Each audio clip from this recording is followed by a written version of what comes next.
নমস্কার। প্রথমেই আপনাদের সকলকে ধন্যবাদ জানাই।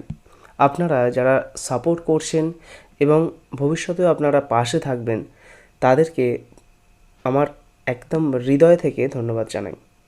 তার কারণ হচ্ছে, পরবর্তীকালে যখন সাবস্ক্রাইবার বাড়বে, তখন কাউকে মনে রাখাটা সম্ভব হবে না, বা হয়তো মনে রাখলেও খুব কম মানুষকে মনে রাখা যাবে, বা তাদের যে ভালোবাসাটা থাকবে তার তুলনায় আপনাদের এখন, অর্থাৎ আমার চ্যানেল শুরুর সময় আপনারা যে কমেন্ট করছেন, বা আমি রিপ্লাই দিচ্ছি, বা আপনাদের সাথে কথা হচ্ছে, আপনারা ফোন করছেন, হোয়াটসঅ্যাপ করছেন, এই সমস্ত মানুষদের বা আপনাদের যারা সাপোর্ট করছেন আমার চ্যানেলটাকে, তাদেরকে কিন্তু আমি সারা জীবন মনে রাখবো।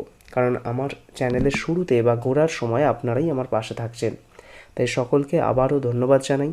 প্রত্যেকের আলাদা করে নাম দেখানো সম্ভব হচ্ছে না, তাই যতজনের পেরেছি আমি দেখাচ্ছি।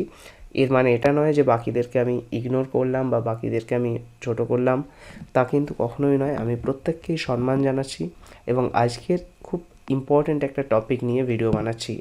বেশ কিছুদিন আমি ভিডিও বানাতে পারিনি, তার কারণ আমাকে ফিল্ডে প্র্যাকটিক্যালি অনেক কিছু কাজ করতে হয়। সেই কাজ করার পরে যতটুকু সময় পাই, তাই সেই সময়ের মধ্যে আমি ভিডিও বানাই। তাই এতদিন ভিডিও দিতে পারিনি, তার জন্য সকলের কাছে ক্ষমা চেয়ে নিচ্ছি। আজকে খুব ইম্পর্ট্যান্ট একটা টপিক আলোচনা হতে চলেছে। সাথে থাকুন, শেষ পর্যন্ত দেখতে থাকুন, খুব ভালো লাগবে। আপনার না কাজে লাগলেও আপনার আশপাশের বন্ধুবান্ধব কারোর না কারোর কাজে লাগবে। আজকের যে টপিক বা যে বিষয়টা নিয়ে আলোচনা করব, সেটা হচ্ছে যে আপনাদের অনেকের প্রশ্ন আছে, অনেকে আমাকে কমেন্টেও জানিয়েছেন যে দাদা, আমার কাছে 5 লক্ষ টাকা আছে, আমি কি বাড়ি করতে পারবো? সম্ভব আজকের দিনে যা মাল ম্যাটেরিয়ালের দাম, সেই মাল ম্যাটেরিয়ালে বাড়ি করা? তাদের উদ্দেশ্যেই কিন্তু এই ভিডিওটা। আপনি শেষ পর্যন্ত দেখুন, আপনি সমস্ত উত্তর পেয়ে যাবেন। এখানে আমি একটা 2 BHK বিল্ডিংয়ের ভিত থেকে ছাদ পর্যন্ত কনস্ট্রাকশনের খরচ দেখাবো। অর্থাৎ এই খরচের মধ্যে আপনার কলম, বিম, বেসিক ফ্লোর, তার সাথে হচ্ছে ইটের দেওয়াল এবং ছাদ, লিন্টেল, এইগুলো থাকবে। এখানে কিন্তু বিল্ডিং কমপ্লিট, অর্থাৎ ফিনিশিং, যেটা আপনার টাইলস, মার্বেল, রং করা, জানালা কপাট লাগানো, এগুলো কিন্তু ধরা নেই। এগুলো বাদ দিয়ে কিন্তু হিসাব করা আছে।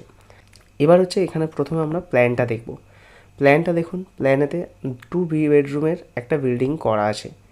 এখানে 20 ফুট 5 ইঞ্চি বাই 24 ফুট 1 ইঞ্চি মাপের একটা বিল্ডিং এরিয়া নেওয়া হয়েছে, বা বিল্ট আপ এরিয়া নেওয়া হয়েছে।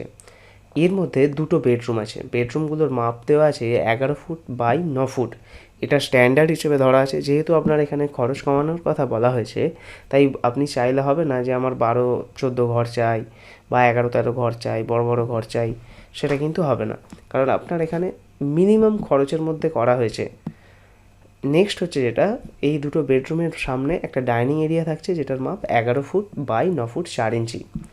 এবার ঠিক ডাইনিং এরিয়ার বাঁ সাইডে থাকছে স্টেয়ার রুম, এবং স্টেয়ারের ঠিক নিচে থাকছে টয়লেট, যেটা আপনাদের পরবর্তীকালে 3Dতে দেখাবো, আরও ভালো বুঝতে পারবেন। এবার এই স্টেয়ারের নিচে যে টয়লেট থাকছে, সেই টয়লেটের জায়গা নিয়ে আপনি হয়তো ভাববেন যে কী করে এইটুকুর মধ্যে টয়লেট হবে। আপনি ভালোভাবে ভিডিওটা দেখুন, 3Dতে দেখুন। 3Dতে দেখলে আপনি বুঝতে পারবেন যে ওখানে অনেকটাই জায়গা আছে।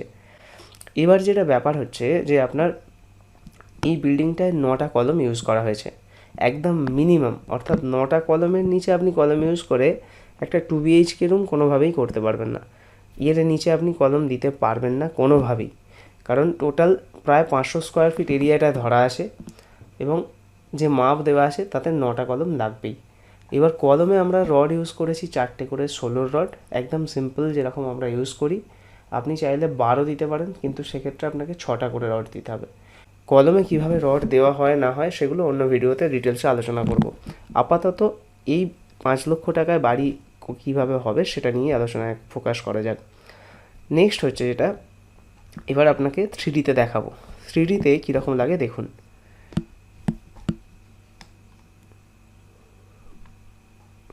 এই হচ্ছে বিল্ডিংটা 3D ভিউ। 3Dতে আপনি দেখলে আরও ভালোভাবে বুঝতে পারছেন। 2টো বেডরুম আছে 11 ফুট বাই 9 ফুটের, সামনে একটা ডাইনিং এরিয়া। এই ডাইনিং এরিয়ার কর্নারেই আপনি মডিউলার ছোট করে কিচেন একটা বানাতে পারেন।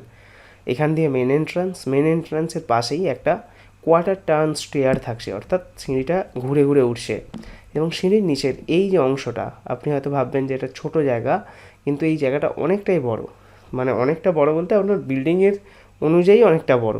এটা যদি আপনি মনে করেন যে আপনি একদম 10-12 ঘরের মতো একটা বাথরুম করবেন, সেটা তো সম্ভব নয়, কারণ আপনার খরচ কমিয়ে এখানে বিল্ডিংয়ের ডিজাইনটা করা হয়েছে। তাহলে এখানে বাথরুম হয়ে গেল, দুটো বেডরুম, একটা ডাইনিং কাম ড্রয়িং কাম মডিউলার কিচেন হয়ে গেল। এই হচ্ছে আপনার বিল্ডিং স্ট্রাকচার। এবার মেন জিনিস, খরচের হিসাবে আসি। খরচের হিসাব কিন্তু আপনার এলাকা অনুযায়ী কম বেশি হতেই পারে। আমি এখানে একটা রাফ খরচ দেখিয়েছি, তবে রাফ মানে এই নয় যে আপনার খরচটা 1 লাখ টাকা কম বেশি হয়ে যাবে। রাফ মানে আপনার খরচ হয়তো 5-10 হাজার টাকা কম বেশি হতে পারে, তার বেশি বা তার কম কিন্তু নয়। ওকে, প্রথম যে খরচটা আসে সেটা হচ্ছে এক্সকাভেশন, অর্থাৎ মাটি খোঁড়া, ভিত খোঁড়া, বালি ভরাট করা, ইট বিছানো, ব্রিক ফ্ল্যাট সোলিং এবং পিসিসি বা প্লেন সিমেন্ট কংক্রিট, যেটা ভিতের শুরুতে দেওয়া হয়। এইটার জন্য আপনার মোটামুটি 9টা কলমে খরচ আসবে প্রায় 20,699 টাকা, বা আপনি মোটামুটি 20,700 টাকা ধরতে পারেন। এরপরে হচ্ছে আরসিসি, অর্থাৎ এবার মেন কলম শুরু হচ্ছে। কলম শুরু হওয়ার জন্য আরসিসি গ্রাউন্ড লেভেল অবধি যেটা দেওয়া হচ্ছে, সেটার জন্য খরচ আসবে সমস্তটা মিলিয়ে, অর্থাৎ 9টা কলম মিলিয়ে কিন্তু 48,000 টাকা মতো। আরসিসি প্লিন্থ বিম, অর্থাৎ মেঝের লেভেলের যে বিমটা, সেই বিমটার জন্য খরচ আসবে 32,900 টাকা মতো। এরপরে হচ্ছে আরসিসি কলম প্লিন্থ বিম টু লিন্টেল, অর্থাৎ মেঝের যে বিমটা হচ্ছে সেই বিম থেকে লিন্টেল পর্যন্ত যে কলম, সেই কলমের জন্য খরচ হচ্ছে 23,300 টাকা। এরপর হচ্ছে ব্রিক ওয়ার্ক, গ্রাউন্ড লেভেল থেকে লিন্টেল অবধি, মাটির লেভেল থেকে লিন্টেল অবধি ইটের খরচ হচ্ছে 70,092 টাকা। লিন্টেল ও ছাজার খরচ আসছে 14,900 টাকা। আরসিসি কলম ফ্রম লিন্টেল টু রুফ, অর্থাৎ জানালার উপর থেকে ছাদ পর্যন্ত বাকি অংশের যে কলম, সেটার খরচ 9,500 টাকা মতো। এবং বাকি অংশের ইটের কাজ, brick work from lintel to roof, সেটা হচ্ছে 33,000 টাকা মতো। এবং আরসিসি রুফ বিম, অর্থাৎ ছাদে যে বিম ঘোরানো হচ্ছে, সেটা 25,700, এবং ছাদের যে খরচ সেটা হচ্ছে 78,900 টাকা। এছাড়াও সিঁড়ির খরচ আসছে 9,400 টাকা মতো, আরসিসি স্টেয়ারের কস্ট। এবার total cost without labour charge এসে গেল কত, 3,66,619 টাকা।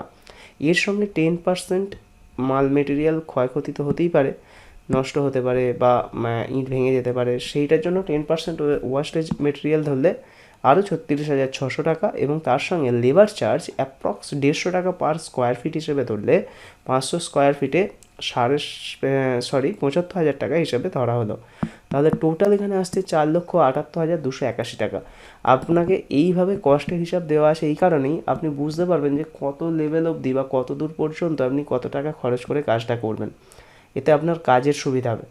এবার আপনি যদি আরও ডিটেলসে এই এস্টিমেট দেখতে চান, তাহলে এই ডেসক্রিপশানে দেখুন একটা লিঙ্ক দেওয়া আছে, সেখানে গেলে আপনি একদম ফুল ডিটেলসে, অর্থাৎ কতগুলো ইট, কত সিমেন্ট লাগছে, কত বালি লাগছে, সমস্ত কিছু ডিটেলসে একটা এস্টিমেটের ভিডিও বানানো আছে।